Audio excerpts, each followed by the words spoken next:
Hello friends, this is Ananya from Audio Stories for You. Here I'm back with one of the short stories written by George Orwell. The story is Shooting an Elephant. Let's begin. In Molmen, in Lower Burma, I was hated by large numbers of people. The only time in my life that I have been important enough for this to happen to me. I was sub-divisional police officer of the town, and in an aimless, petty kind of way, anti-European feeling was very bitter. No one had the guts to raise a riot. But if a European woman went through the bazaars alone, somebody would probably spit Betelgeuse over her dress. As a police officer, I was an obvious target and was baited whenever it seemed safe to do so. When a nimble Burman tripped me up on the football field and the referee, another Burman, looked the other way, the crowd yelled with hideous laughter. This happened more than once. In the end, the sneering yellow faces of young men that met me everywhere, the insults hooted after me when I was at a safe distance, got badly on my nerves. The young Buddhist priests were the worst of all. There were several thousands of them in the town, and none of them seemed to have anything to do except stand on street corners and jeer at Europeans. All this was perplexing and upsetting. For at that time I had already made up my mind that imperialism was an evil thing, and the sooner I chucked up my job and got out of it, the better. Theoretically and secretly, of course, I was all for the Burmese and all against their oppressors, the British. As for the job I was doing, I hated it more bitterly than I can perhaps make clear. In a job like that, you see the dirty work of empire at close quarters.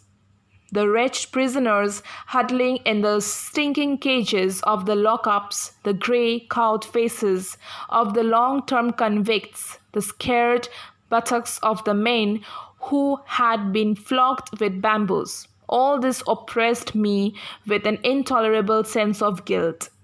But I could get nothing into perspective. I was young and ill-educated, and I had to think out my problems in the utter silence that is imposed on every Englishman in the East. I did not even know that the British Empire is dying. Still less did I know that it is a great deal better than the younger empires that are going to supplant it. All I knew was that I was stuck between my hatred of the empire I served and my rage against the evil-spirited little beasts who tried to make my job impossible. With one part of my mind, I thought of the British Raj as an unbreakable tyranny, as something clamped down in Seula Secularum, upon the wheel of prostrate pupils. With another part, I thought that the greatest joy in the world would be to drive a bayonet in a Buddhist priest's guts. Feelings like these are the normal byproducts of imperialism. Ask any Anglo-Indian official if you can catch him off duty. One day, something happened which in a roundabout way was enlightening. It was a tiny incident in itself, but it gave me a better glimpse than I had had before of the real nature of imperialism, the real motives for which despotic governments act. Early morning, the sub-inspector at a police station the other end of town rang me up on the phone and said that an elephant was ravaging the bazaar. Would I please come and do something about it? I did not know what I could do, but I wanted to see what was happening, and I got onto a pony and started out. I took my rifle and old 44 Winchester and much too small to kill an elephant, but I thought the noise might be useful in terrorism. Various Burmans stopped me on the way and told me about the elephant's doings. It was not, of course, a wild elephant, but a tame one which had gone must. It had been chained up as tame elephants always are when their attack of must is due, but on the previous night it had broken its chain and escaped. Its mahout, the only person who could manage it when it was in that state, had set out in pursuit, but he had taken the wrong direction and was now 12 hours' journey away, and in the morning the elephant had suddenly reappeared in the town. The Burmese population had no weapons and were quite helpless against it. It had already destroyed somebody's bamboo hut, killed a cow, and raided some fruit stalls and devoured the stock.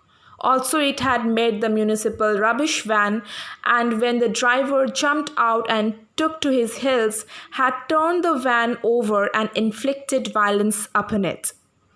The Burmese sub-inspector and some Indian constables were waiting for me in the quarter where the elephant had been seen.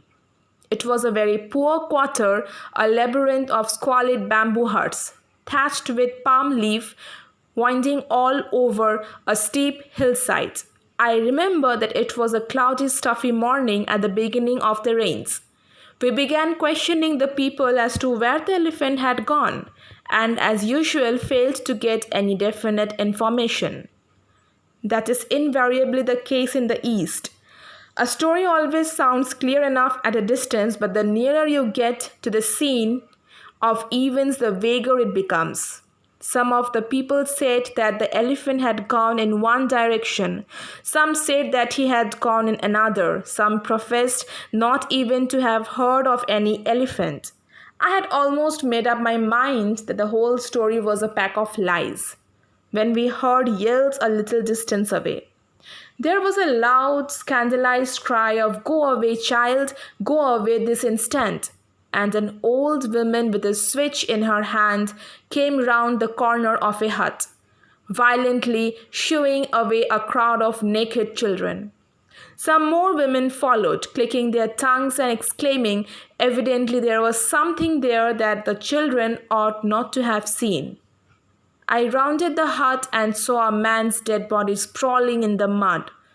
He was an Indian, a black Dravidian coolie, almost naked, and he could not have been dead many minutes. The people said that the elephant had come suddenly upon him round the corner of the hut, caught him with its trunk, put its foot on his back, and ground him into the earth. This was the rainy season, and the ground was soft, and his face had scored a trench of foot deep and a couple of yards long. He was lying on his belly, with arms crucified and head sharply twisted to one side. His face was coated with mud, the eyes wide open, the teeth bared and grinning with an expression of unendurable agony. Never tell me, by the way, that the dead look peaceful. Most of the corpses I have seen looked devilish. The friction of the great beast's foot had stripped the skin from his back as neatly as one skins a rabbit. As soon as I saw the dead man, I sent an orderly to a friend's house nearby to borrow an elephant rifle. I had already sent back the pony, not wanting it to go mad with fright and throw me if it smelt the elephant. The orderly came back in a few minutes with a rifle and 5 cartridges, and meanwhile some Burmans had arrived and told us that the elephant was in the paddy fields below, only a few hundred yards away. As I started forward, practically the whole population of the quarter flocked out of their houses and followed me. They had seen the rifle and were all shouting excitedly that I was going to shoot the elephant. They had not shown much interest in the elephant when he was merely ravaging their homes, but it was different now that he was going to be shot. It was a bit of fun to them, as it would be an English crowd. Besides, they wanted the meat. It made me vaguely uneasy. I had no intention of shooting the elephant. I had merely sent for the rifle to defend myself if necessary. And it is always unnerving to have a crowd following you. I marched down the hill, looking and feeling a fool, with the rifle over my shoulder and an ever-growing army of people jostling at my heels. At the bottom, when you got away from the huts, there was a metalled road, and beyond that a miry waste of paddy fields 1,000 yards across, not yet ploughed but soggy from the first rains and dotted with coarse grass. The elephant was standing 80 yards from the road, his left side towards us. He took not the slightest notice of the crowd's approach. He was tearing up bunches of grass, beating them against his knees to clean up, and stuffing them into his mouth. I had halted on the road. As soon as I saw the elephant, I knew with perfect certainty that I ought not to shoot him. It's a serious matter to shoot a working elephant. It is comparable to destroying a huge and costly piece of machinery, and obviously one ought not to do it if it can possibly be avoided. And at that distance, peacefully eating, the elephant looked no more dangerous than a cow. I thought then, and I think now, that his attack of must was already passing off, in which case he would merely wander harmlessly about until the mahout came back and caught him. Moreover, I did not in the least want to shoot him. I decided that I would watch him for a little while to make sure that he did not turn savage again, and then go home. But at that moment I glanced round at the crowd that had followed me. It was an immense crowd, 2,000 at the least, and growing every minute. It blocked the road for a long distance on either side. I looked at the sea of yellow faces above the garish cloths, faces all happy and excited over these bits of fun, all certain that the elephant was going to be shot. They were watching me as they would watch a conjurer about to perform a trick. They did not like me, but with the magical rifle in my hands, I was momentarily worth watching. And suddenly I realized that I should have to shoot the elephant after all. The people expected it of me, and I had got to do it. I could feel their 2,000 wills pressing me forward irresistibly. And it was at this moment, as I stood there with the rifle in my hands, that I first grasped my hollowness, the futility of the white man's dominion in the East. Here was I, the white man with his gun, standing in front of the unarmed native crowd, seemingly the leading actor of the piece. But in reality I was only an absurd puppet, pushed to and fro by the will of those yellow faces behind. I perceived in this moment that when the white man turns tyrant, it is his own freedom that he destroys. He becomes a sort of hollow, posing dummy, the conventionalized figure of a sahib, for it is the condition of his rule that he shall spend his life in trying to impress the natives, and so in every crisis he has got to do what the natives expect of him. He wears a mask and his face grows to fit it. I had got to shoot the elephant. I had committed myself to doing it when I sent for the rifle. A sahib has got to act like a sahib.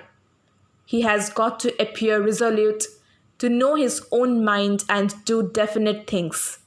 To come all that way, rifle in hand, with 2,000 people marching at my heels, and then to trail feebly away, having done nothing. No, that was impossible.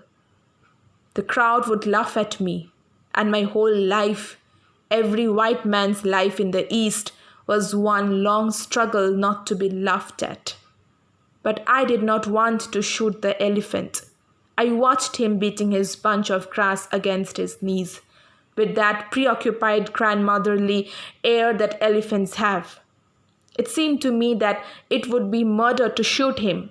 At that age I was not squeamish about killing animals. but I had never shot an elephant and never wanted to. Somehow it always seems worse to kill a large animal. Besides, there was the beast's owner to be considered. Alive, the elephant was worth at least 100 pounds.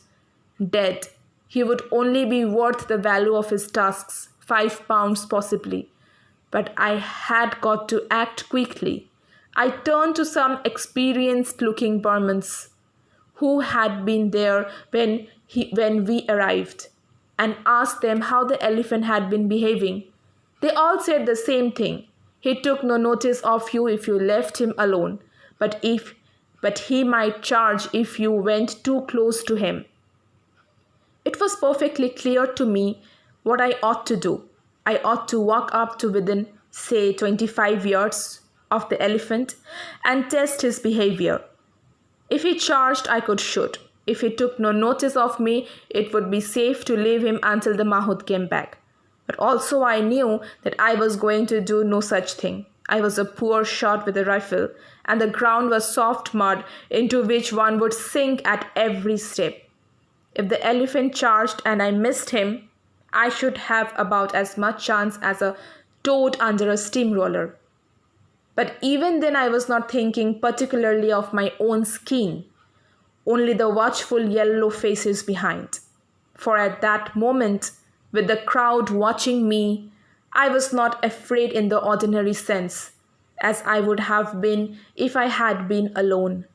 A white man must not be frightened in front of natives, and so in general he is not frightened. The sole thought in my mind was that if anything went wrong, those 2,000 Burmans would see me pursued, caught, trampled on, and reduced to a grinning corpse like that Indian up the hill. And if that happened, it was quite probable that some of them would laugh. That would never do. There was only one alternative. I shoved the cartridges into the magazine and lay down on the road to get a better aim. The crowd grew very still, and a deep, low, happy sigh, as of people who see the theatre curtain go up at last, breathed from innumerable throats. They were going to have their bit of fun after all. The rifle was a beautiful German thing with crosshair sights. I did not then know that in shooting an elephant, one should shoot to cut an imaginary bar running from ear hole to ear hole. I ought, therefore, as the elephant was sideways on, to have aimed straight at his ear hole. Actually, I aimed several inches in front of this, thinking the brain would be further forward. When I pulled the trigger, I did not hear the bang or feel the kick. One never does when a shot goes home. But I heard the devilish roar of glee that went up from the crowd. In that instant, in too short a time, one would have thought even for the bullet to get there, a mysterious, terrible change had come over the elephant. He neither stirred nor fell, but every line of his body had altered. He looked suddenly stricken, shrunken, immensely old, as though the frightful impact of the bullet had paralyzed him without knowing him down. At last, after what seemed a long time, it might have been 5 seconds, I dare say, he sat flabbily to his knees. His mouth slobbered, an enormous senility seemed to have settled upon him. One could have imagined him thousands of years old. I fired again into the same spot. At the second shot he did not collapse but climbed with desperate slowness to his feet and stood weakly upright, with legs sagging and head drooping. I fired a third time. It was the shot that did for him. He could see the agony of it jolt his whole body and knock the last remnant of strength from his legs. But in falling he seemed for a moment to rise, for as his hind legs collapsed beneath him, he seemed to tower upwards like a huge rock toppling, his trunk reaching skyward like a tree. He trumpeted for the first and only time. Then down he came, his belly towards me, with a crash that seemed to shake the ground even where I lay. I got up. The Burmans were already racing past me across the mud. It was obvious that the elephant would never rise again. But he was not dead. He was breathing very rhythmically with long rattling gasps, his great mound of a side painfully rising and falling. His mouth was wide open.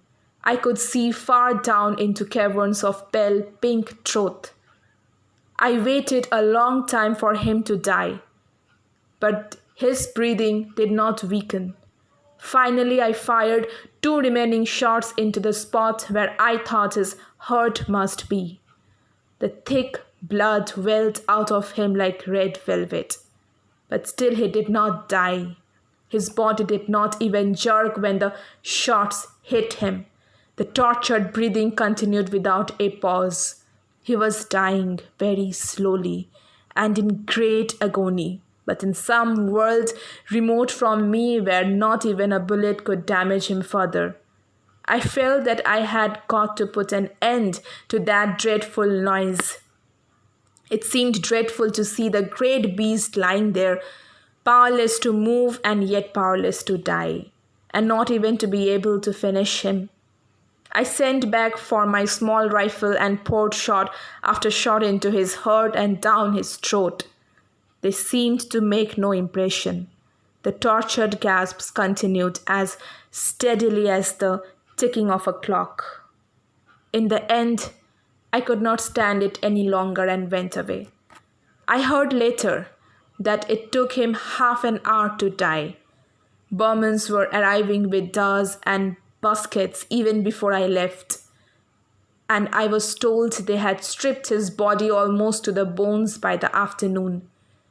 Afterwards, of course, there were endless discussions about the shooting of the elephant. The owner was furious, but he was only an Indian and could do nothing. Besides, legally, I had done the right thing, for a mad elephant has to be killed like a mad dog if its owner fails to control it. Among the Europeans, opinion was divided. The older men said I was right, the younger men said it was a damn shame to shoot an elephant for killing a coolie, because an elephant was worth more than any damn Kuringi coolie. And afterwards, I was very glad that the coolie had been killed. It put me legally in the right, and it gave me a sufficient pretext for shooting the elephant. I often wondered whether any of the others grasped that I had done it solely to avoid looking a fool. Thank you.